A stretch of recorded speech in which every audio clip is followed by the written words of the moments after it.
Included in the alliance are a list of Arab, Gulf and African states, as well as Pakistan and Malaysia. And according to the SPA state news agency, more than 10 other countries also expressed support. Saudi's Defence Minister Mohammed bin Salman said the coalition would tackle the Islamic world's problem with terrorism and be a partner in the worldwide fight against the scourge.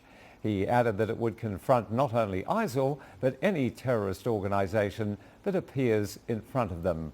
Joining me now with more on the Saudis' new alliance to fight terrorism is Cameron Bukhari. He's a senior lecturer at the Security and Policy Institute at the University of Ottawa. He's also a consultant with the World Bank and author of the book Political Islam in the Age of Democratization. Cameron, great to see you again.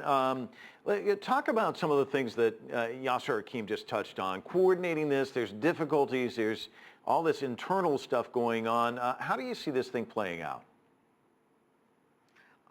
Mike, frankly, I don't think that this is a military alliance is anything but. For any military alliance to be successful, there has to be two main ingredients. One is coherence as a military force. We don't see that. There are no details about that just yet. They may emerge down the line. And then even before that, you need to have some sort of political consensus amongst the member states. The way in this was rushed, in terms of its announcement, it doesn't bode well for any serious military alliance. So why all the fanfare? Why march it out there when you don't have everything in place? I mean, it's very interesting that the only ones marching this are the Saudis, and they have a number of reasons to do that. One is that they're extremely under pressure after the attacks in Paris and the incident in California. And therefore, and the United States has been pressing regional players, not just Saudi Arabia, but Turkey as well, to take the lead in the fight against ISIS. And then from the Saudi point of view, I mean, this is essentially, securing Saudi national security and regional security from Saudi perspectives. So they need this alliance more than anybody else does. And mind you, they tried doing this in the case of Yemen before they went into Yemen, and they got rebuffed by not just the Pakistanis and the Turks, but also the Egyptians, who are actually financially dependent upon the Saudis. There's been a lot of international pressure on Gulf Arab states to do more too. So talk to me about, you were talking about the Saudis being pressured. Talk to me about the whole region itself and the pressures that are underway now. Well, there are a number of pressures, and I mean, one of the biggest things is from an Arab point of view, and not just a Saudi, but the wider Arab point of view, is that Saudi Arabia is the only major Arab state that's been unaffected by the Arab Spring phenomenon. And therefore, it's trying to shoulder the responsibility for the entire region. It doesn't have a military force despite its frequent procurement of state-of-the-art Western weaponry. And therefore, it needs to have a regional alliance. And the pressure is also from the Islamic State, the jihadist movement headquartered in Syria and Iraq. From the IS's point of view, Saudi Arabia is the prize with its oil and, of course, the Salafi ideology, which is the founding ideology of the kingdom, which IS seeks to exploit. So those are the kind of pressures that Riyadh is looking at and is reacting to. All right, Cameron Bukhari joining us from Toronto. Thanks so much. Saudi Arabia is the origin of radicalism, Islamic radicalism in the Middle East and the whole world, and the whole Islamic world. Why? Because Islamic State ideology is the same Wahhabi ideology which adopted by the Saudi kingdom. This is, they go back to the time of Muhammad bin Abdul Wahhab in 1704, so they are doing exactly the same. They are doing in Syria and Iraq this brutality, this savagery, the Wahhabism with the Saudi regime in 1705 and 06, when they actually invaded Karbala and Najaf, they committed the same massacres. So Saudi Arabia actually now, they are actually with Qatar and with Turkey, they have some sort of alliance, and they started the problem in Syria. They poured billions in Syria, hoping to topple the Assad regime for personal revenge, not for political political means, not for actually, you know, a strategic move from their side. They just want to take revenge, personal revenge, because Assad insulted them in a way or another, and also because they thought that they can topple him in few weeks, few months maximum. So they poured billions of weapons. And also they encourage tens of thousands of volunteers to go through Turkey to Syria to fight against the Assad regime. All this was happening while the West actually don't understand. They were misled by Turkey and Saudi Arabia and Qatar. This is a fact. When I said they misled, because they did not actually manage to understand this phenomena. They underestimated the emergence of such radical organization or a state like the Islamic State, which we are witnessing now. This is the problem. Saudi Arabia, until now, they are saying we must topple Assad regime. You know, okay, topple the Assad regime. You topple Gaddafi regime. You topple the Muhammad Ali Abdullah Saleh regime in Yemen. So what happened? Where is the plan B? Have you rebuilt Libya, for example? Did you set a good example in Iraq, in Libya, in Yemen, in Syria? What's the plan after Assad, for example? Who will rule Syria? Is it going to be democracy? Well, is it going to be like Libya? Is it going to be like Iraq, divided on the sectarian lines? This is the problem. Yes, Saudi Arabia now, they managed to influence the American White House, the American decision makers in your country. This is the problem. Now, you know, until now, the American policy in the Middle East is a complete shamble. You know, there is no policy, honestly. 6 months ago, they said we should give the priority of rooting out the Islamic State. Said, okay, great. And then now, because of the Saudi, Turkish, Qatari influence, they said, no, we have to actually, there is no future for Assad in the political process. Where is this political process? Has it started?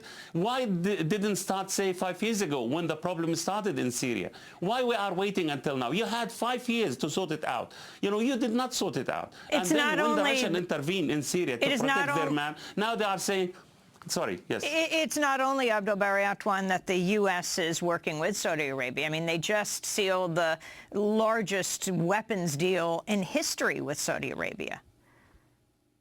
Yes. Yeah, you are absolutely right. You know, it's a history there.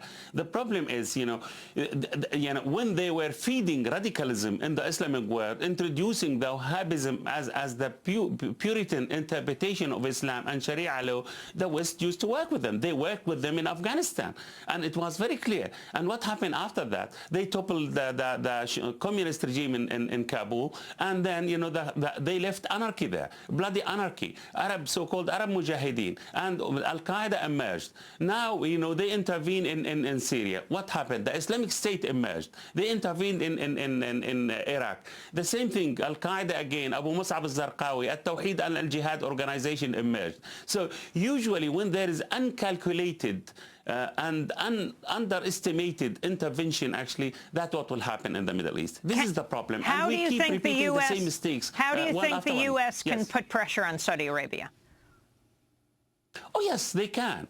You know, they can. You know, President Obama was actually absolutely correct when he told the Saudi, look, you know, we are not going to bomb Iran, you know, because you want us to bomb Iran. You know, okay, yeah, we can protect you from any Iranian danger. But, you know, your problem is your people. It is internal problem. You have a population which is dissatisfied. Those population completely marginalized. You know, those people are unemployed and they have no future. They don't have any role in actually determining their future. So this is the problem. There are huge problems inside. The United States can put pressure on Saudi Arabia, and they can put pressure on Qatar, and they can put pressure in Turkey, and say, look, listen, you know, we can't actually, continue argument with which is first, the chicken or the egg, you know, the Islamic State or Assad regime. They have to make up their mind. You know, if it's the Islamic State is a priority, go for it. If Assad is a priority, go for it. But you cannot actually keep arguing. And while hundreds of thousands of people are killed, and the 7,000 sorties, we don't know what these air sorties are killing, for example. How many innocent people are killed because of it? I don't believe that these 7,000 air sorties killing Islamic State members. Definitely they are killing innocent people, civilian. Who will tell us how many civilians were killed? And it is a completely taboo to talk about the death, civilian death, because of this allied bombardment of Syria and Iraq, the Islamic State areas. While until now also, at the same time, we don't have any accurate figures by U.S. administration about how many people were killed in Iraq because of the American invasion of Iraq. This is the problem. Once if the death among your enemy, nobody counts. If the death among the American, among the British, among the French, it is well calculated one by one. This is discrimination. How can the people of the Middle East believe this kind of policy? How they are not going to fight this kind of hypocrisy in a way or another? We are giving actually ammunition to radical terrorist organization like Al-Qaeda, like the Islamic State, by this kind of policy. Abdel Bari Atwan, I want to get your response. I want to get your response to the comment made by presidential candidate Bernie Sanders at Saturday's Democratic presidential debate in Iowa. I would argue that the disastrous invasion of Iraq, something that I strongly oppose, has unraveled the region completely and led to the rise of Al-Qaeda and to ISIS. Abdel Bari Atwan, can you respond, you who interviewed Osama bin Laden twice? Yes, Amy, he is absolutely correct.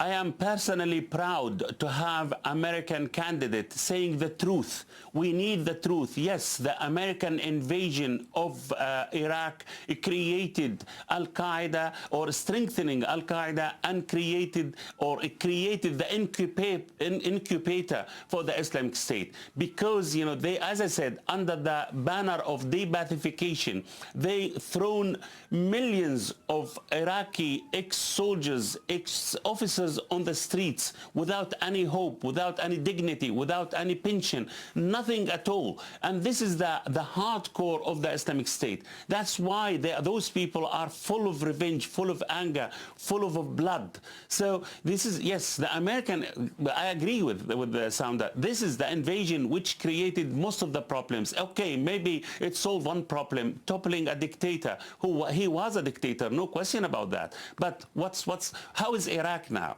Iraq is completely dismembered. Iraq is a failed state now. This is the problem. Do you believe that the greatest superpower, the most sovereign, the most actually modern power, cannot actually fix Iraq, cannot create a democracy there, cannot create coexistence among the people? And what happened is the opposite, dividing them. This is Sunni, this is Shia. So this is the problem. Yes, it is. We have to say the truth. The American invasion of the Middle East, Iraq in particular, is creating the environment, the best environment for the Islamic State and for Al-Qaeda to continue their savagery, their terrorism, their brutalism against the people of that region. Moving on now to other news, the chairman of Russia's State Duma International Affairs says an Islamic anti-terror coalition is unlikely to function without Iran and Iraq. Konstantin Kosachev comments come as Saudi Arabia has said that 34 mainly Muslim nations from Asia, Africa, and the Middle East have joined a new military alliance to fight terrorism. He added that without Iran and Iraq, the coalition would be inefficient and unable to act. Kosachev said that Russia is cooperating with the coalition, adding that their actions would be more effective than the U.S.-led coalition. The 34-member group has been formed to unite Islamic countries against extremism and in the fight against Daesh terrorists. 10 more countries are planning to join the coalition after going through the regular procedures. Crossing over to Montreal, Michel Chassodovsky, Center for Research on Globalization. Thanks so much for being with us. Well, tell me your perspective on this new coalition and the possible effectiveness of it. Well, it's a little bit of a theater of the absurd. We have Saudi Arabia, in effect, supporting ISIS and these terrorist organizations. And now what Saudi Arabia has done is to initiate a 34-country coalition to fight terrorism. In other words, the state sponsors of terrorism are now indulging in counterterrorism. It's a little bit like asking Al Capone to assist in going after organized crime. These are the state sponsors of terrorism. Now, Russia is playing the diplomatic game by saying that they will support the coalition. But everybody knows that Saudi Arabia and Turkey are behind the terrorists. And we also know that the United States is behind Turkey and Saudi Arabia. In effect, the United States is the main architect of this terrorist undertaking of sponsoring terrorist organizations to destabilize sovereign countries, and the main allies in that project, going back even to the early 1980s, are Saudi Arabia, Pakistan, and Turkey. And I think everybody knows, including the protagonists at the governmental level, that the coalition is supporting terror. Perspective in general, though, what is it going to take to stop these terrorist acts? Because exactly as you pointed out, you talked about Turkey, and of course we have so many other entities like Saudi Arabia and the United States and others that, exactly as you said, they claim that they're fighting against terrorism, but they are supporting the terrorists. So what is it going to take to actually bring this type of terrorism to an end? How do we break through this facade? Well, I would say we need regime change in the West. That's what we need. We need to get rid of Obama. We need to get rid of the governments in the European Union which are going after, which are supporting the US agenda, which are bombing Syria, a sovereign country. They're not bombing ISIS, they're bombing the infrastructure. Remains fixed on Paris. France is tonight a police state, and there is concern over ISIS infiltrating Syrian refugees. And of course, the big question, how can the world rid itself of the Islamic State? Now, before you listen to one more politician tell you what we need to do, you need to know what politicians knew about ISIS 3 years ago and the actions they took anyway. This is a reality check you won't see anywhere else. On the military front, our coalition is intensifying our airstrikes, more than 8,000 to date. We're taking out ISIL leaders, commanders. There is no doubt the U.S. and its allies must stop ISIS. After the Paris attacks that left 129 dead, more than 350 people injured, and an entire nation in lockdown, there is no doubt that ISIS has to be stopped. Now, shortly after the Paris attack, ISIS fighters recorded this new video claiming they will soon strike the United States, including Washington, D.C. But look, there's no question that ISIS is a serious threat to people everywhere, especially to people in Iraq and in Syria who have been decimated by that terror group. In Syria alone, 9 million people have been displaced or fled the country, which makes what I'm about to share with you so infuriating. Well, 7 pages of a secret Pentagon document were leaked earlier this year, put online by the organization Judicial Watch. The report is from 2012, and specifically, it explains the dangers of what the U.S. government is doing in Syria at the time. Remember, in 2012, ISIS, as we know them today, did not exist. Page 3 of those leaked pages state 3 facts about the situation in Syria. A, internally, events are taking a clear sectarian direction. B, the Salafists, the Muslim Brotherhood, and AQI, or Al-Qaeda in Iraq, are the major forces driving the insurgency in Syria. And C, the West. Gulf countries and Turkey, they support the opposition, while Russia, China, and Iran support the regime. So to be clear, our Department of Defense in 2012 stated that the Russians, Chinese, and Iran were supporting the Assad regime, and that the United States and Gulf partners like Qatar and Saudi Arabia were supporting the opposition to Bashar al-Assad. But the DoD also made it clear that the major forces driving that opposition were the Muslim Brotherhood, Al-Qaeda in Iraq, and something called the Salafists. Now stay with me, because if you don't know the term Salafist, that movement is an ultra-conservative Orthodox movement within Sunni Islam. The doctrine is summed up as taking a fundamentalist approach to Islam. Sound familiar? Salafist is the same belief system as Wahhabism, from which ISIS draws their radical, violent, merciless beliefs. So now let's go back to that document. Because after reading page 5 in section 8C, the Department of Defense warns this, quote, if the situation unravels, there is a possibility of establishing a declared or undeclared Salafist principality in eastern Syria.